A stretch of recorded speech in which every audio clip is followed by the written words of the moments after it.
이사야 41장 10절에 보면요. 두려워 말라 내가 너와 함께함이라. 놀라지 말라 나는 내 하나님이 됨이라. 내가 너를 굳세게 하리라. 참으로 너를 도와주리라. 참으로 나의 의로운 오른손으로 너를 붙들리라 라는 말씀이 있어요. 이 말씀이 우리에게 큰 힘이 되는 그 말씀입니다. 그 이유는 믿음 때문이에요. 다른 것이 아니에요. 말씀을 들을 때 왠지 모르게 하나님이, 예수님께서 나에게 큰 힘을 주실 것 같아요. 근데 어떤 말씀을 이렇게 딱 들을 때 정말 하나님이 나에게 이루 말할 수 없는 그 믿음을 주시는 것 같은 마음이 갑자기 올라오는 거예요. 이게 믿음입니다. 믿음이 다른 것이 아니에요. 우리가 세상을 이기는 믿음, 세상과 다른 믿음, 세상 사람들과 구별된 그 믿음의 삶, 그 모든 것들은 말씀의 힘이에요. 그 말씀이 육신되어 오신 예수 그리스도, 그분이 우리와 함께 계신다는 것이 뚜렷하게 증거되는 게 말씀입니다. 그래서 교회에서 말씀을 가르치고 성경 공부를 하고 말씀을 외우는 겁니다. 여러분이 말씀을 외울 때, 말씀을 읽을 때, 성경을 여러분이 가지고 있을 때, 그때 왠지 모르게 어느 순간서부터 믿음이 생겨요. 그래서 우리가 파송 선교사분들이 이렇게 파송으로 오시면 꼭 성경을 나눠드려요. 제가 그것을 일부러 하는 이유는 늘 성경을 가지고 있지만 성경을 다시 한번 우리가 읽어보고 또 가지고 다니면서 한번 읽어보자는 거예요.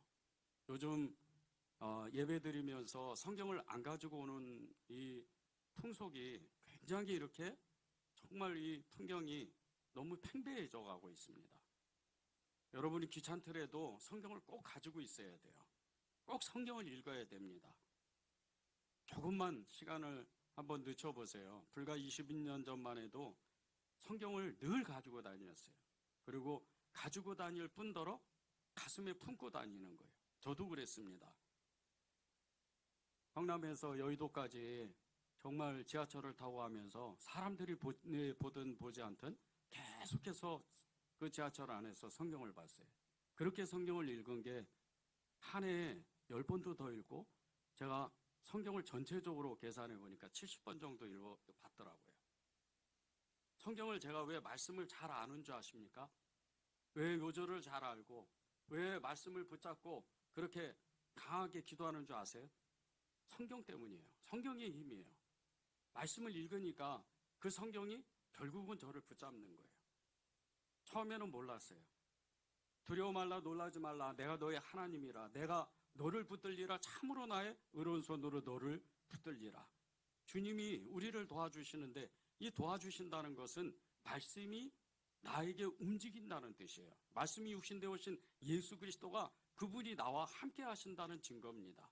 이것이 말씀의 의미인데, 우리가 삶을 살아갈 때 어려움이 닥칠 때가 있잖아요. 곤란한 일을 겪고 어떻게 보면 내가 감당하지 못할 삶의 질고들이 있잖아요.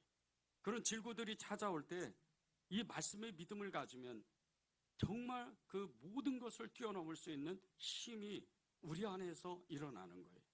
오늘 기도 제목이 예수님은 영원히 내 편이다. 예수님은 영원히 내 편이다. 예수님은 영원히 내 편이다. 내가 믿음이 있던 없던, 내가 몸이 아프던 아프지 않던, 돈이 있던 없던 어떤 상황에도 예수님은 내 편이다.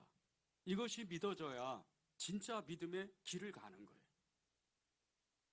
저는 요즘에 많은 그리스도인들이 우울증에 걸리고 마음이 답답하고 정말 공황장애를 앓고 있다는 그런 이야기를 들으면 좀 마음이 너무 아파요. 사실 진정한 그리스도인은 그게 찾아올 수가 없어요. 그게 찾아오지 않는 건 아니에요. 그러나 말씀이 우리를 붙잡고 있기 때문에 우리 안에 우울증이 들어오고 정말 우리 안에 공황장애가 들어올 때 그것을 쳐낼 수 있는 힘이 믿음입니다. 그것을 물리칠 수 있고 몰아낼 수 있는 힘이 이 말씀의 힘이에요. 이것이 하나님이 우리에게 주시고자 하는 믿음이에요. 평생에 한번 이 믿음 붙잡지 못하고 평생에 한번 이 믿음으로 살아보지 못하고 그냥 살아가는 많은 사람들이 있어요. 하나님은 그 사람들을 보고 그렇게 말씀을 하시는 거예요. 예수님은 영원히 내 편이다. 이것이 믿어지면 우리는 감격하지 않을 수가 없어요. 우리는 눈물을 흘리지 않을 수가 없어요. 예수님 믿으면서 언제 한번 내가 눈물을 흘려보고, 언제 내 가슴이 이렇게 떨리고, 언제 내 가슴이 이렇게 정말 불이 일어난 적이 있었냐는 거예요. 이것은 너무나 중요하다는 거예요. 여러분도 지금도 여러분이 지금 여전히 예수님 때문에, 여러분이 사랑하는 그 예수님 때문에 마음이 떨리십니까? 여러분이 사랑하는 그 예수님 때문에 내가 정말 하나님, 이 감격 때문에 제 몸을 어찌 주체를, 제 마음을 주체할 수가 없습니다. 그렇게 고백하고 계세요. 저는 예수 믿은 지 25년밖에 안 됐어요. 그러나 지금도 제 마음은 떨려요. 실제적으로 제 마음은 불이 일어나는 거예요. 그분을 생각하면 눈물이 나고, 그분의 나라를 위해서 기도하면 피눈물이 나는 거예요. 마음이 얼마나 뜨거운지 몰라요. 그분이 제 앞에 있고, 그분이 제 안에 계시고, 그분이 제 뒤에 계시고, 앞뒤에 호위하셔서 하나님의 인생을 살아가게 하는 그분 때문에 저는 감격하는 거예요. 이게 예수 믿는 거예요. 그냥 예수 믿는 거 없어요. 때가 되면 집사가 되고, 권사가 되고, 장로가 되고, 목사가 되는 그 모든 것들은요, 사실 사람이 만드는 거예요. 진정한 믿음은, 진정한 그리스도인은 성도, 딱 하나 단어밖에 없습니다. 그리스도의 성도예요. 바울도, 베드로도, 믿음의 모든 사람들도 그리스도의 성도였어요. 그리스도의 사람이라는 뜻이에요. 예수님의 사람 많이 들으셨죠? 예수님의 사람이 어떤 사람입니까? 믿음의 사람이에요. 말씀의 사람이에요. 세상을 초월해서 사는 사람, 영적인 삶을 사는 사람이에요. 보이지 않는 영적 세계 가운데에서 하나님의 나라를 선포하는 사람들이에요. 그런데 어찌 세상 사람들과 똑같이 생각하고 말하고 세상 사람들과 똑같이 행동할 수가 있어요? 그럴 수는 없다는 거예요. 예수님이 내 편이다. 이 믿음은요, 성경에 있는 모든 사람들이 살아냈던 믿음입니다. 그리고 고백했던 믿음이에요. 사도 베드로는 그 예수님이 내 편이다는 이 믿음 하나 때문에 삶의 그 어려운 어마어마한 질고를 겪었어요. 고난 중에 고난을 겪었죠. 그런 이 베드로가 핍박받는 이 1세기 그리스도인들에게 이렇게 말씀을 전하는 거예요. 베드로전서 4장 12절 13절입니다. 사랑하는 자들아, 너희를 연단하려고 오는 불시험을 이상한 일 당하는 것 같이 이상히 여기지 말고 오히려 너희가 그리스도의 고난에 참여하는 것으로 즐거워라. 이는 그의 영광을 나타내실 때 너희로 즐거워하고 기뻐하게 하려 함이니라. 그리스도의 사람은요, 고난을, 이 삶의 어려움이 닥치면 그 모든 것을 당연한 일로 여기고 받아들여야 돼요. 예수 믿는다고 즐거운 일이 있고, 예수 믿는다고 잘 살고, 예수님 믿는다고 돈 많이 벌고 환경 좋아지고, 그것은 진정한 예수를 믿는 게 아니에요. 예수님을 믿는 사람들은 고난의 길을 기꺼이 가는 사람들이에요. 우리의 가정 가운데, 우리의 직장 가운데, 우리의 삶 가운데, 세상 가운데에서 그리스도를 증거하는 사람들인 거예요. 말씀이 없고 믿음이 없으니까 계속해서 말씀과 같이, 성경에서 말씀하는 것 같이 어린아이 같은 믿음을 갖는 거예요. 성숙한 어른의 믿음을 가질 수가 없어요. 단단한 음식을 먹어야 되는데 그냥 계속해서 그 엄마의 젖을 계속 그렇게 빠는 것처럼 그런 어린아이 신앙을 갖는 거예요. 그러다 보니까 조금만 어려움이 오면 마음이 요동을 쳐요. 미움이, 시기가, 믿음 없는 그런 일들이 계속 내 안에서 일어나는 거예요. 예배는 드려도 진정한 예배가 아니니까 집에 가면 그 예배의 말씀을 그냥 잊어버려요.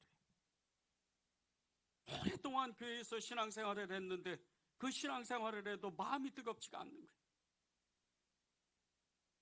그것은요, 하나님 앞에 온전하지 않는 믿음이에요. 그것은 하나님 앞에 정말 우리가 믿음으로 고백하는 그 신앙이 아닙니다. 베드로가 이 1세기에 핍박받는 그리스도인들을 향해서 예수님은 영원히 내 편이다, 예수님은 영원히 우리 편이다, 이렇게 고백했던 것은 다른 것이 아니에요. 우리가 비록 지금 핍박을 받고 우리가 지금 박해를 받지만 반드시 하나님의 나라는 이 땅 가운데 올 것이다. 그리고 우리 개개인의 마지막 삶이 끝나면 영원한 우리의 편이신 예수님께서 당신의 나라로 우리를 부르실 것이다. 요즘 전도하다 보면요, 천국과 지옥이 있습니다. 예수님은 행복의 시작입니다. 예수님 믿고 천국 가십시오. 그렇게 하면 사람들이 듣지를 않아요. 그저 예수님 믿고 행복하세요. 예수님 믿고 정말 편안하게 사세요. 이렇게 하면 귀를 기울이는 거예요. 잘못된 거예요. 우리가 전하는 예수님은 천국에서 우리를 기다리셔요. 우리와 함께하게 안에 우리와 함께 사시기도 하지만요, 천국에서 기다리는 분이 마지막에 우리가 인류의 모든 마지막도 찾아오겠지만 우리 개개인의 우리 한 사람 한 사람의 마지막이 언젠가는 찾아옵니다. 그때 우리의 믿음의 결산을 해야 돼요. 예수님을 내가 믿었는지, 바람 앞에 겨와 같이 정말 불타나 없어지는 금이나 은이나 그 모든 환경이 싹 사그러져 버리는 벌거벗은 것 같이 하나님 앞에 쓸 것이냐, 아니면 금과 같은 그 믿음을 가지고 예수 그리스도의 옷을 입고 철옹성과 같은 하나님의 믿음으로, 반석과 같은 그 믿음으로 하나님 앞에 담대히 있을 것이냐, 이것은 우리 스스로가 압니다.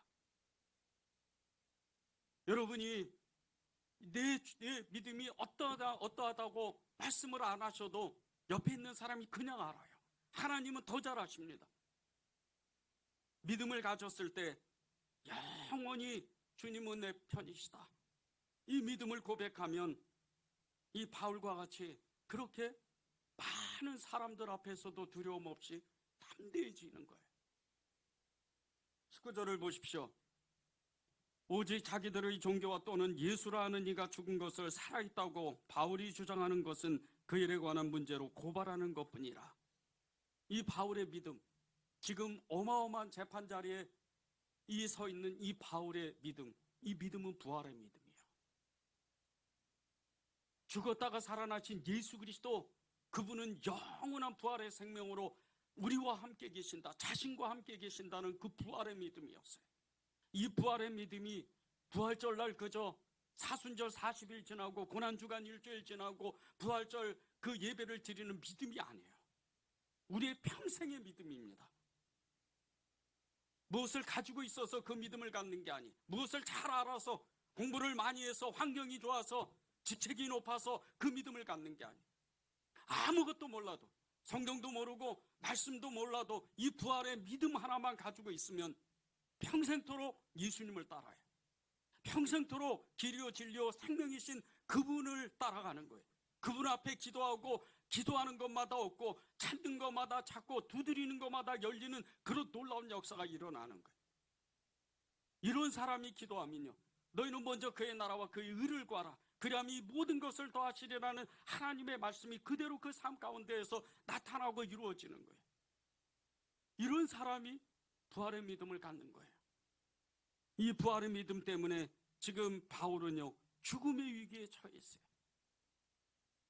이 바울을 죽이려고 달라드는 사람들을 보세요. 1절에서 23절에 계속해서 나오는데 1절에는 유대 총독 베스도가 나와요. 2절에는 대제사장과 유대 지도자들이 나옵니다. 13절에는 헤롯과 아그리파 2세, 그의 누이 동생인 이 버니게가 나와요.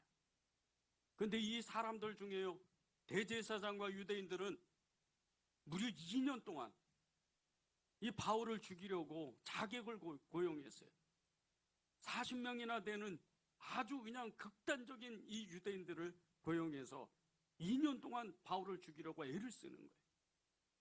그리고 베스도가 이 부임하고 그 악한 이 벨릭스가 추방당하고 나서 유대 총독이 된 이 베스도에게 요청하는 거예요. 바울을 달라고, 죽이기 위해서. 그렇게 어마어마한 그런 자리에 이 바울이 마음이 어떻겠어요?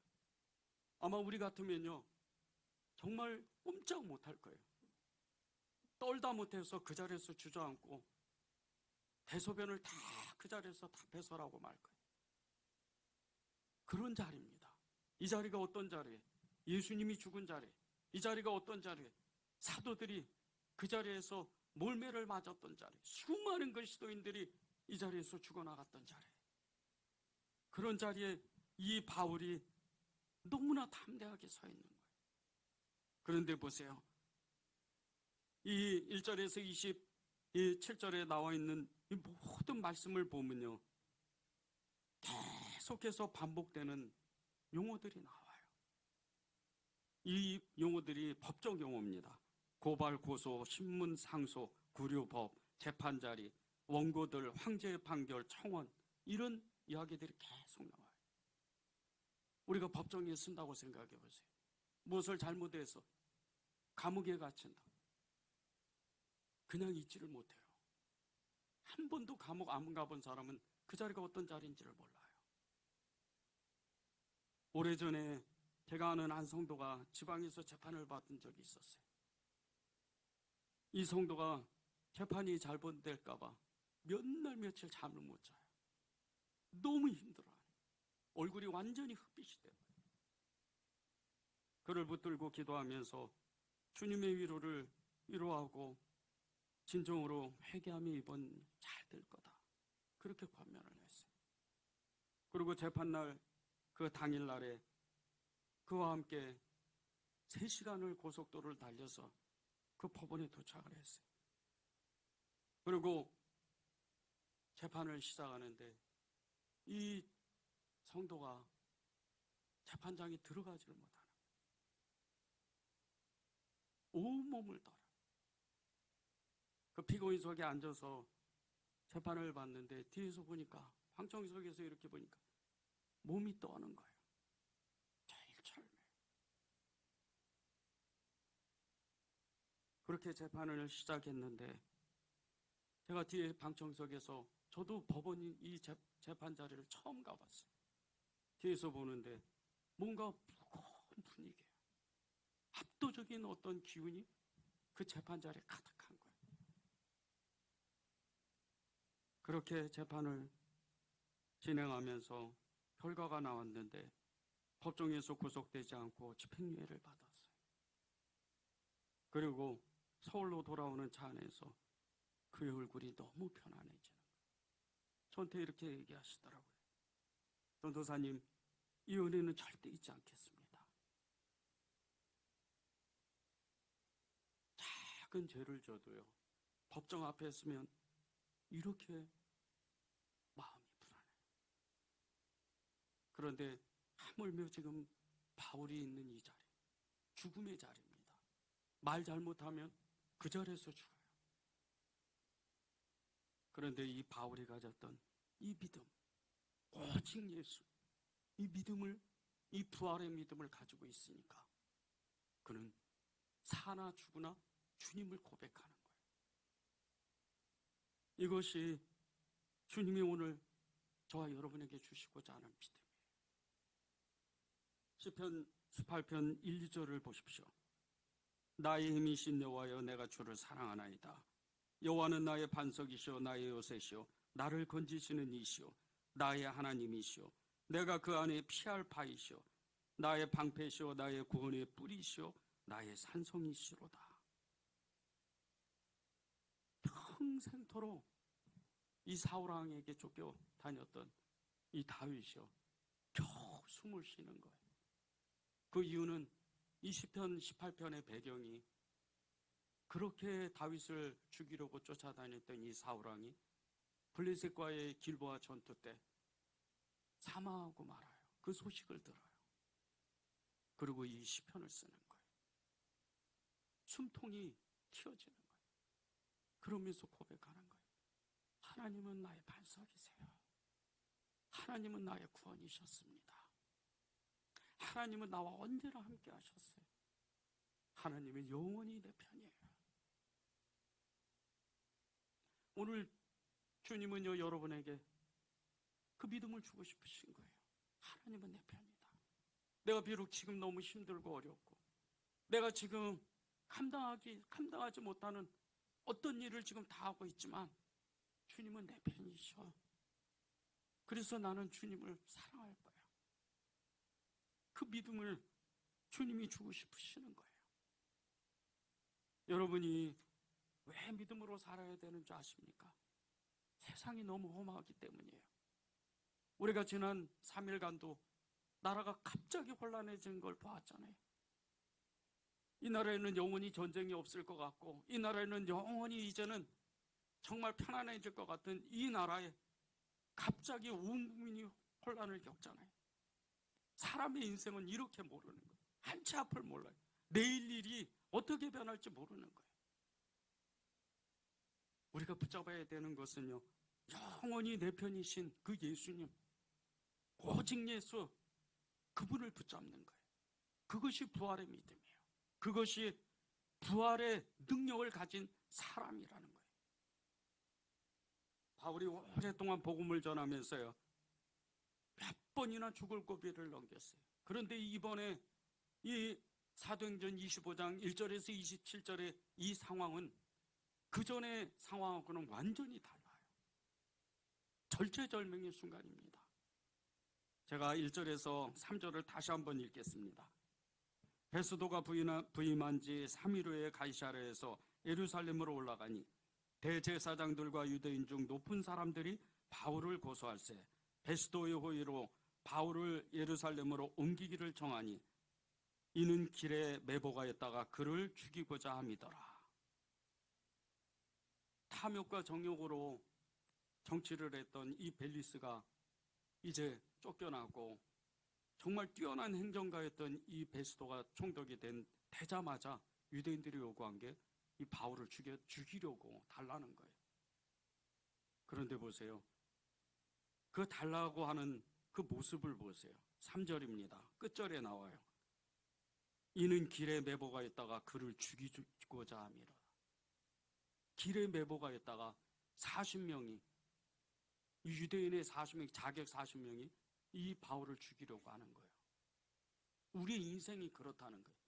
우리가 예수님을 믿는 그때부터 우리의 인생의 그 길목마다 정말 그 매복하는 것처럼 사단이 그냥 진을 치는 거예요. 요거 하나 빠져나가면 또 얼마 안 가면 그 시간에 또 다른 그 진이 우리를 붙잡게 돼요. 계속해서 매복하는, 계속해서 사단의 공격이 사람으로, 환경으로, 돈으로 계속해서 우리를 힘들게 하는 거예요. 매복하였다. 계속해서 죽이기를 원했다. 이게 사단의 일이에요.